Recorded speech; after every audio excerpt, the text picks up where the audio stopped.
আপনারা কি কখনো ভেবেছেন একটা মানুষের আসল পরিচয় কি তার গায়ের দামি পোশাকে থাকে নাকি তার আচরণের গভীরতায়? আমরা প্রায়ই মানুষের বাইরের চাকচিক্য দেখে তাকে বিচার করি, তাই না?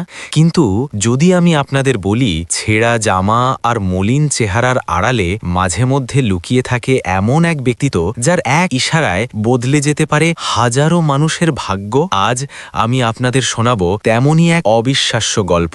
বেঙ্গালুরুর এক বিলাসবহুল অফিস, অহংকার, অপমান এবং শেষমেশ সত্যের এক অভূতপূর্ব জয়ের গল্প এটি। ঘড়িতে তখন সকাল 9:30। বেঙ্গালুরুর এক বিশাল কর্পোরেট অফিসের সামনে তখন বিলাসিতার মেলা বসেছে। একের পর এক দামি সব লাক্সারি কার এসে থামছে গেটের সামনে। গাড়ির দরজা খুলতেই বেরিয়ে আসছেন সুটেড বুটেড সব উচ্চ পদস্থ কর্মকর্তারা। তাদের চকচকে জুতো আর দামি পারফিউমের গন্ধে বাতাস ভারী হয়ে আছে। প্রত্যেকের চোখে মুখে একটা তীব্র আকাঙ্ক্ষা, জীবনে আরও এগিয়ে যাওয়ার, আরও সফল হওয়ার। ঠিক সেই ভিড়ের মাঝে খুব ধীর পায়ে হেঁটে আসছিল একটি ছেলে। নাম তার রাহুল। তার পরনে কোনো দামি স্যুট ছিল না, কাঁধে ঝোলানো একটা পুরনো ব্যাগ, গায়ে সামান্য কুচকানো জামা আর পায়ে বহুদিনের পুরনো ঘষে যাওয়া একজোড়া জুতো। কেউ তার দিকে ফিরেও তাকাচ্ছিল না, কারণ সবার চোখে সে ছিল নিছকই এক সাধারণ কর্মচারী, যার অস্তিত্ব এই চাকচিক্যের জগতে বড্ড বেমানান। কিন্তু বন্ধুরা, আপনারা কি জানেন এই সাধারণ বেশের আড়ালে লুকিয়েছিল এক অসাধারণ সত্য? রাহুল কোনো সাধারণ কর্মচারী ছিল না, সে ছিল এই বিশাল সাম্রাজ্যের, এই কোম্পানির আসল ওয়ারিশ এবং ভবিষ্যৎ মালিক। বিদেশ থেকে উচ্চ শিক্ষা শেষ করে সে সদ্যই দেশে ফিরেছে। সে চাইলে রাজার মতো এই অফিসে ঢুকতে পারত, কিন্তু সে তা করেনি। সে চেয়েছিল নিজের চোখে দেখতে যাদের কাঁধে সে এই কোম্পানির দায়িত্ব তুলে দেবে তারা আসলে মানুষ হিসেবে কেমন, কে সৎ, কে চাটুকার, আর কার মধ্যে পদের অহংকারে মরে গেছে মনুষ্যত্ব। এই সত্যটা জানতেই সে ধারণ করেছিল এক সামান্য পরিচ্ছন্নতা কর্মীর বেশ। রাহুল হাতে একটি ঝাড়ু তুলে নিল, কোমর ঝুঁকিয়ে সে অফিসের ভেতরে প্রবেশ করল। ঠিক সেই মুহূর্তে করিডরে শোনা গেল হাই হিলের খটখট শব্দ। প্রীতি, কোম্পানির অ্যাসিস্ট্যান্ট ম্যানেজার, দুর্দান্ত প্রতাপ তার। অধীনস্থ কর্মচারীদের সাথে রূঢ় ব্যবহারের জন্য পুরো অফিসে সে কুখ্যাত। রাহুলকে দেখেই প্রীতির ভ্রু কুঁচকে গেল। সে একবার ওপর থেকে নিচ পর্যন্ত রাহুলকে মেপে নিল, তারপর চরম ঘৃণা নিয়ে কর্কশ গলায় বলে উঠল, আপনার সাহস কি করে হলো এই ভুল করার? আপনাকে বরখাস্ত করা হলো, এক্ষুনি আমার সামনে থেকে যান। রাহুলের বুকের ভেতরটা একবারের জন্য হলেও কেঁপে উঠল। নিজের কোম্পানিতে নিজেরই কর্মচারীর কাছে এই অপমান। কিন্তু সে শান্ত থাকল। সে জানে এটা তার পরীক্ষা। সে কোনো কথা না বলে চুপচাপ ঝাড়ু নিয়ে এক কোণায় সরে গেল। কিন্তু প্রীতির অপমান সেখানেই থামল না। যাওয়ার আগে সে ব্যঙ্গ করে বলে গেল, শোনো, ওই পুরনো ঝাড়ুদারদের মতো অলসতা দেখাবে না, না হলে এখানে বেশি দিন টিকতে পারবে না। আপনারা ভাবুন তো একবার, যে ছেলেটি কাল এই পুরো অফিসের মালিক হবে তাকে আজ শুনতে হচ্ছে অলসতার খোঁটা। আশেপাশের কর্মচারীরা কেউ মুচকি হাসল, কেউ বা মুখ টিপে চলে গেল। কেউ একবারও ভাবল না যাকে তারা আজ তুচ্ছ করছে কাল সেই তাদের ভাগ্য নির্ধারণ করবে। রাহুল শুধু মনে মনে প্রতিজ্ঞা করল, সে সব দেখবে, সব সইবে, কারণ সত্যের প্রকাশ সঠিক সময়েই হওয়া উচিত।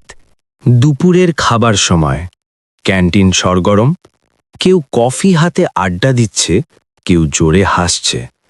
রাহুল এক মনে এক কোণায় মেঝের দাগ মরছে।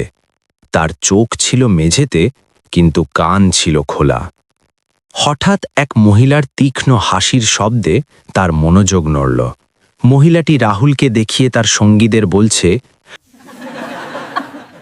দেখো দেখো, এই নতুন ঝাড়ুদারটাকে একদম গেও লাগছে। পাশ থেকে আরেকজন ফোরন কাটল, আরে ও তো মনে হয় লিফটের বোতাম টিপতেও জানে না। অপমান যেন থামছিলই না। আরেকজন বলে উঠল, কাল আবার আমাদের সাথে ক্যান্টিনে খাবার চাইতে এসো না যেন। পুরো ক্যান্টিনে হাসির রোল পড়ে গেল। বাতাস যেন বিষাক্ত হয়ে উঠল সেই হাসির শব্দে। রাহুল মাথা তুলল না, কিন্তু তার ঠোঁটের কোণে ফুটে উঠল এক রহস্যময় হাসি। সে প্রতিটি মুখ, প্রতিটি কথা মনের ডায়েরিতে টুকে রাখছিল। সে জানছিল এটাই সেই মুহূর্ত যখন মানুষের আসল চরিত্র বেরিয়ে আসে। সে রাগ করল না, কারণ সে জানে রাগ বা আবেগ তার পরিকল্পনা নষ্ট করে দিতে পারে। তাকে হতে হবে আরও ধৈর্যশীল। বিকেল গড়িয়ে সন্ধ্যা নামছে। অফিসের বাইরে এসে থামল এক চকচকে গাড়ি। রাহুল দূর থেকে দেখল প্রীতি ফোনে কথা বলতে বলতে গাড়িতে উঠছে। তার শরীরী ভাষায় অহংকারের স্পষ্ট ছাপ। রাহুল শুনতে পেল প্রীতি বলছে, হ্যাঁ হানি, আজ রাতে আমাকে কোনো 5 স্টার রেস্টুরেন্টে নিয়ে চলো, কোনো সস্তা ক্যাফেতে আমি যাব না। রাহুল বুঝল এই মোহ, এই বিলাসিতার অহংকার ক্ষণস্থায়ী। সে মনে মনে ভাবল, এই পদ আর ক্ষমতা মানুষকে আজীবন বাঁচাতে পারে না প্রীতি, একদিন আয়নার সামনে দাঁড়াতেই হবে। রাহুল শান্ত বায়ে অফিস থেকে বেরিয়ে গেল, কিন্তু তার চোখে ছিল এক দৃঢ় সংকল্প। এই অন্যায়ের শেষ তাকে দেখতেই হবে। পরদিন আবার সেই একই দৃশ্য। মেঝেটা মোছার পর একটু ভেজা ছিল। প্রীতি এসেই চিৎকার শুরু করে দিল, এই কাজ তুমি করেছ? মেঝে এখনো ভেজা কেন? কেউ যদি পিছলে পড়ে যায়? তোমার কি মগজে কিছু নেই? রাহুল কোনো উত্তর দিল না। মাথা নিচু করে আবার মুছতে শুরু করল। আশেপাশে সবাই দেখল, কিন্তু কেউ কিছু বলল না। প্রীতির বিরুদ্ধে কথা বলার সাহস কার আছে? সবাই জানে প্রতিবাদ মানেই নিজের চাকরি নিয়ে টানাটানি। কিন্তু বন্ধুরা, অন্ধকারের মধ্যেও যেমন জোনাকি জ্বলে, তেমনি এই স্বার্থপরতার ভিড়েও রাহুল খুঁজে পেল একজন সত্যিকারের মানুষকে। তার নাম বিজয়। বিজয় চাচা এই অফিসের পুরনো পরিচ্ছন্নতা কর্মী। বয়সের ভারে শরীর নুয়ে পড়েছে, কিন্তু মনটা বড্ড পরিষ্কার। লোকেরা তাকে নিয়ে হাসাহাসি করে, তার পুরনো জামা নিয়ে ঠাট্টা করে, কিন্তু বিজয় চাচা কিচ্ছু মনে করেন না। একদিন রাহুলকে মন খারাপ করে কাজ করতে দেখে বিজয় চাচা কাছে এলেন। হাসি মুখে বললেন, ভাই তুমি নতুন, মন খারাপ করো না। সম্মান ওপরওয়ালা দেন। যারা আজ হাসছে কাল তারা ভুলে যাবে। নিজের কাজটা সততার সাথে করো, দেখবে রাতে ভালো ঘুম হবে। রাহুলের মনে হল, এত বড় অফিসে এই একজন মানুষই হয়তো আসলে সবচেয়ে ধনী, যার মনের ভাণ্ডার এত বিশাল।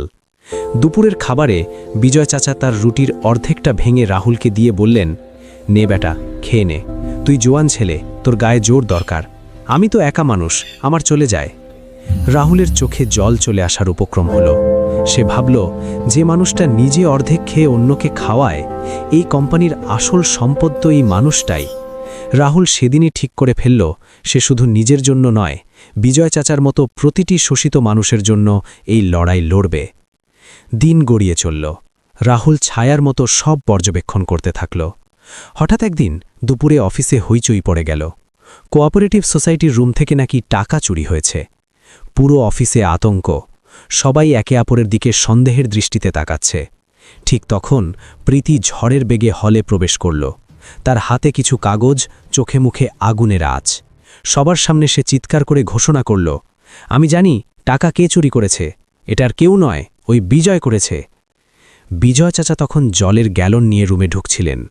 প্রীতির কথা শুনে তার হাত থেকে গ্যালনটা প্রায় পড়েই যাচ্ছিল।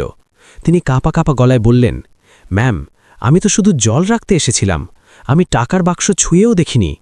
কিন্তু কে শোনে কার কথা? প্রীতি কোনো প্রমাণ ছাড়াই সবার সামনে তাকে অপমান করতে থাকল।